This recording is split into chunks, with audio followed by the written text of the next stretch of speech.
sini saya Melisandra Kadenia dengan tim saya Elsa Kopiani dan juga Daristiawati. Di sini kami ingin mengedukasi teman-teman semua agar lebih peduli terhadap lingkungan sekitar dan peduli terhadap sesama generasi Z.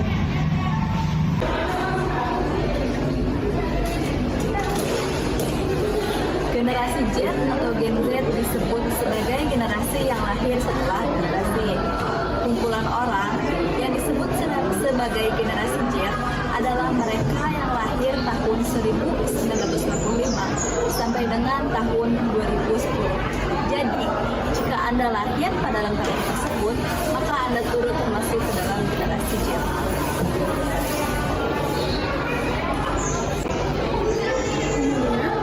Mereka yang merupakan generasi Z akan sering disebut sebagai E-generation atau generasi internet atau generasi F.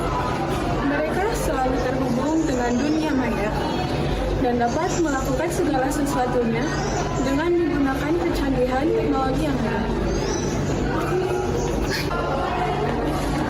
Bahkan gadget sudah menjadi pegangannya dari sejak kecil. Maka secara otomatis teknologi dan dunia maya ini begitu berpengaruh terhadap kehidupan dan kepribadian mereka.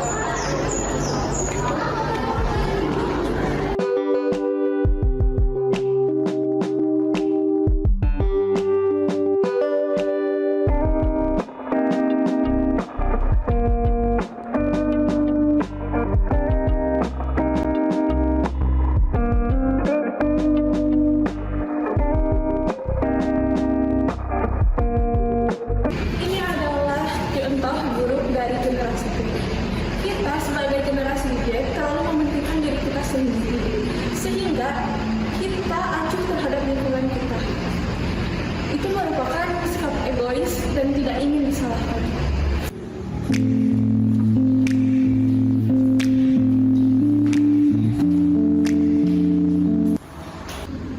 Dari video tersebut, kita dapat menilai bahwa sesibuk-sibuknya apapun kita harus tetap menolong sesama.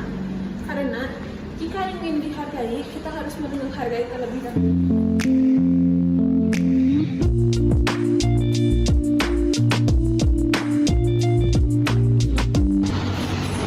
Sikap ini merupakan sikap yang tidak baik bagi generasi Z karena kita menjadi tidak peduli terhadap sesama walaupun sesama kita sedang membutuhkan bantuan kita.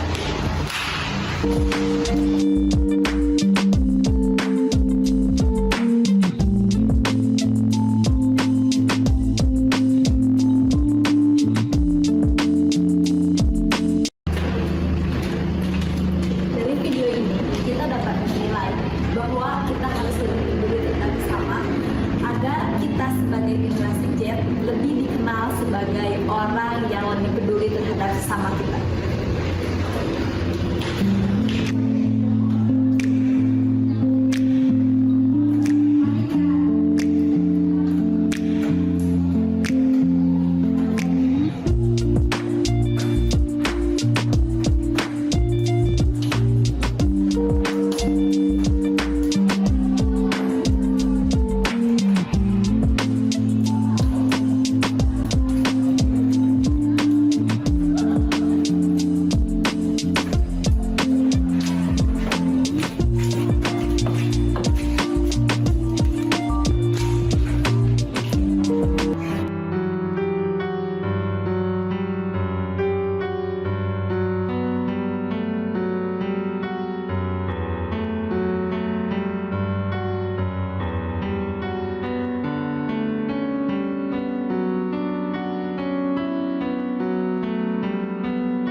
Ketika ada orang yang meminta pendapat terhadap kita atau hanya sekedar didengar, sebaiknya kita lebih respect dan tidak sibuk dengan urusan kita di sosial media agar kesehatan mentalnya tidak terganggu.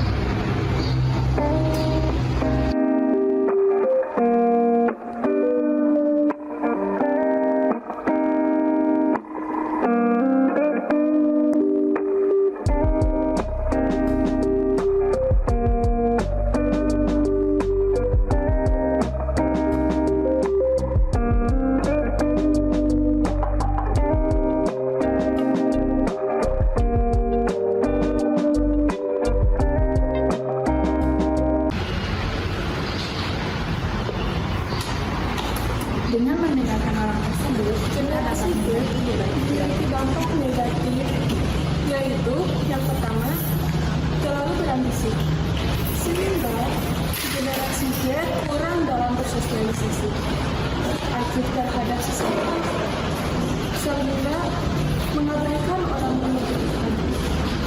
Kedua, generasi Z cenderung malas. Malas terima kasih, malas bekerja, juga malas membantu sesama. Ketiga, selalu bebas di media sosial, sehingga generasi Z lupa akan kehidupan sosialnya. Dan keempat, banyak angka kematian yang tinggi karena tidak adanya kepedulian dan hanya sibuk dengan pencarian sendiri.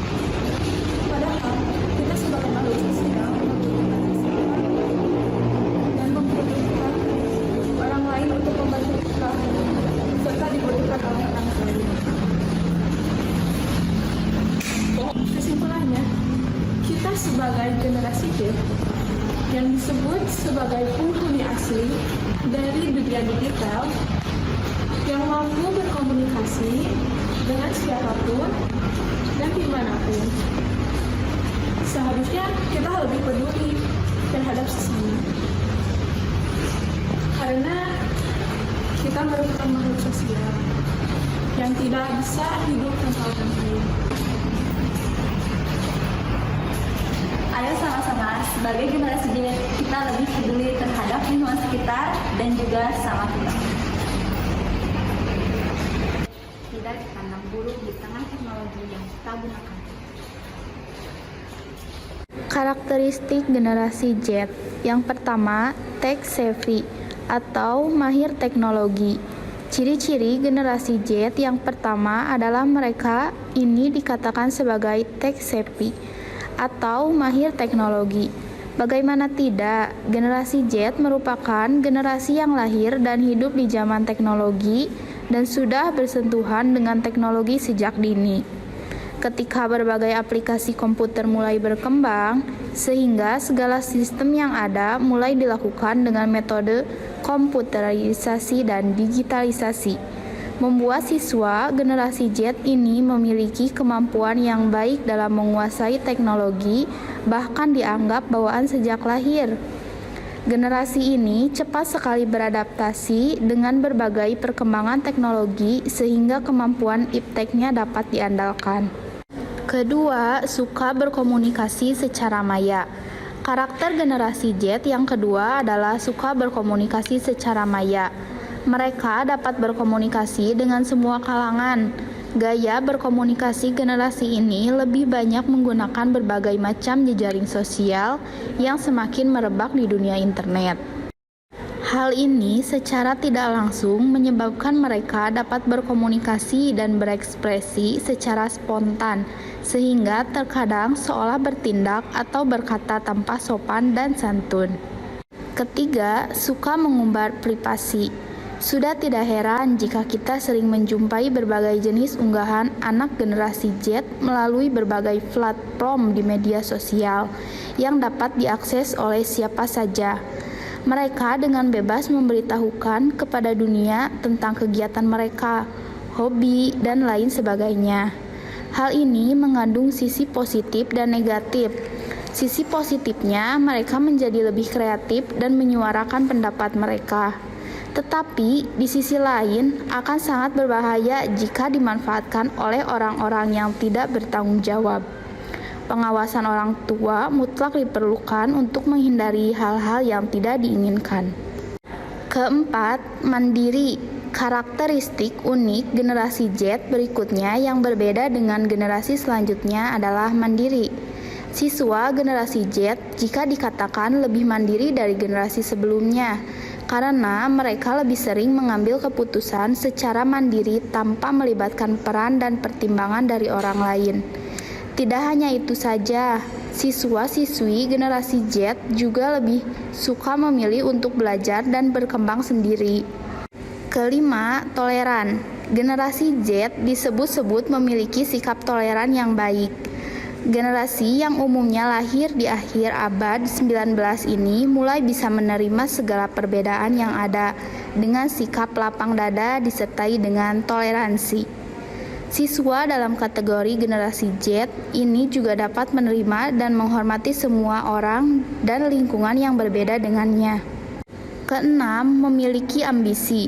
Generasi Z memiliki ciri-ciri tidak cepat berpuas diri. Karir dan perkembangan diri serta kesuksesan merupakan cerminan karakter dari generasi di era digital ini. Karakter individualistis dan egosentris sedikit banyak muncul di dalam diri anak generasi Z karena adanya ambisi yang penuh. Juga meminimalkan kasus-kasus yang lalu agar tidak terulang kembali karena ketidakpeduliannya generasi Z dengan sesama. Sekian video edukasi yang dapat kami sampaikan. Dari video tersebut, kami harap teman-teman dapat mempedulikan sesama generasi Z. Dan juga tidak ketergantungan terhadap gadget. Wassalamualaikum warahmatullahi wabarakatuh.